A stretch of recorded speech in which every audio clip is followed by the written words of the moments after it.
Savoir si on est prêt à acheter, c'est une bonne question avant de se lancer dans les procédures. Donc avant de regarder sur Internet et prospecter, avant d'aller voir la banque ou un courtier immobilier, et bien sûr avant de se projeter et d'imaginer la décoration du salon, il faut bien comprendre sa propre situation financière. Et à partir de là, on saura si on est prêt ou pas à se lancer dans l'achat immobilier. Dans cette vidéo, on va voir les éléments clés qui vont nous permettre de répondre à cette question. Commençons par les revenus. Et c'est souvent là que les incompréhensions apparaissent, car les banques ne regardent pas nos revenus comme nous, on les perçoit. Alors, comme je dis souvent, ces vidéos-là sont basées sur mon expérience. C'est-à-dire que moi et ma femme, quand nous avons acheté, nous avions des contrats permanents. Donc je vais expliquer tout cela en fonction de quelqu'un qui a des contrats permanents. Si vous, votre situation contractuelle est de travailleur indépendant ou sous contrat, il faut savoir quand même que l'analyse et la revue de vos finances est beaucoup plus stricte par les banques. Si vous avez lancé votre activité il y a 6 mois, et même si vous avez une bonne activité, ce sera compliqué d'obtenir un prêt immobilier. En général, il faut compter 3 ans d'historique pour avoir un prêt immobilier quand on est en sous-contrat. La situation la plus simple de base, c'est que vous avez un salaire fixe. C'est bien entendu celui-là qui est regardé, qui est le plus fiable aux yeux des banques. Ça dépend de votre métier. En plus de salaire fixe, vous pouvez avoir une part variable, qu'elle soit sous forme de bonus, de commission, de prime. Vous pouvez avoir une part variable à l'année, par trimestre, par mois. Bon, ça dépend de votre métier.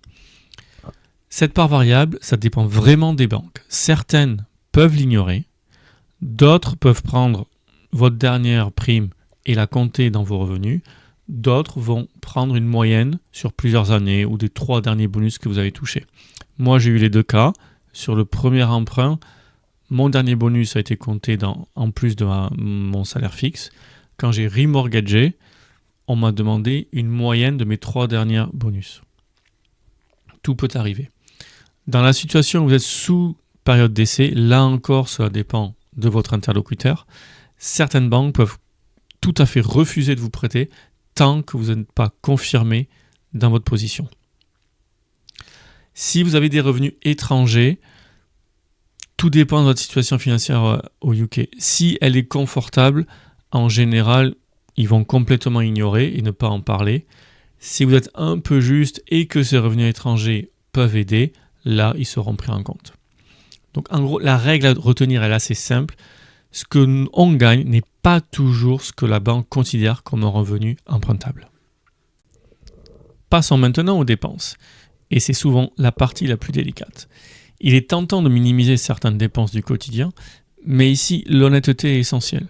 Donc, on oublie de faire ça par mémoire, on ne fait pas d'arrondi, on prend nos relevés bancaires et on calcule tout.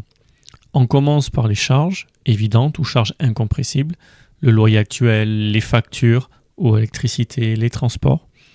Ensuite, on passe à toutes sortes d'abonnements qu'on peut avoir, téléphone, internet, salle de sport, assurance.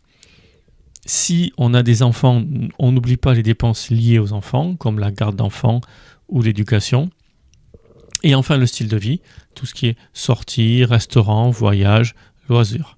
Ce sont souvent ces dépenses qui font la différence entre un budget confortable et un budget sous tension. Un point important à comprendre, la banque peut nous accorder un prêt que nous, on trouvera inconfortable à vivre. Il y a une règle générale, à peu près, les banques sont prêtes à nous prêter entre 4 et 4,5 fois notre salaire annuel. Ce qui peut faire de grosses mensualités.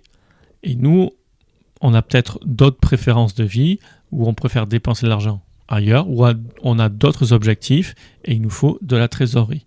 Donc avoir une mensualité plus petite peut être important pour nous. Donc être capable de rembourser un crédit sur le papier ne signifie pas forcément bien vivre au quotidien.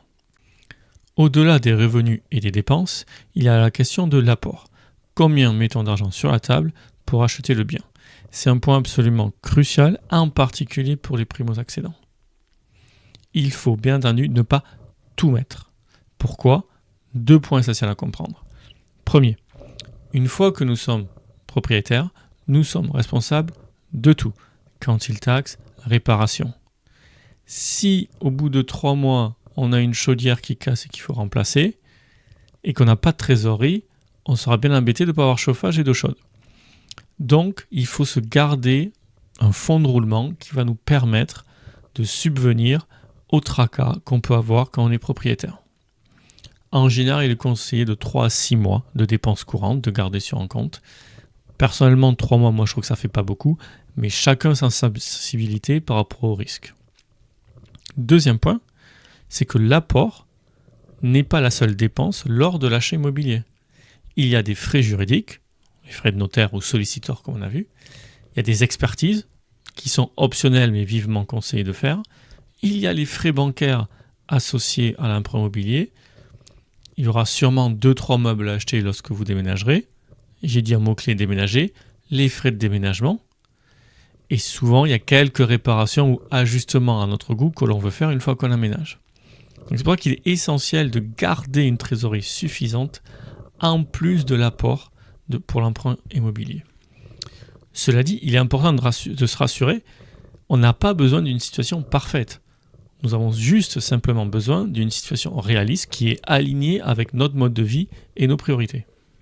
Faire le point sur ses finances, ce n'est pas l'étape la plus enthousiasmante dans le process, mais c'est une étape très très importante. Et au final, si vous regardez vos finances tous les mois, tous les trimestres, peu importe la fréquence, mais que vous le faites assez fréquemment, cette étape n'existera pas parce que dès le début, vous saurez où vous allez et combien de temps cela va vous mettre pour atteindre ces objectifs. Voilà, j'espère que vous avez aimé la vidéo, que vous avez appris quelque chose et on se retrouve très bientôt pour une nouvelle vidéo. Ciao!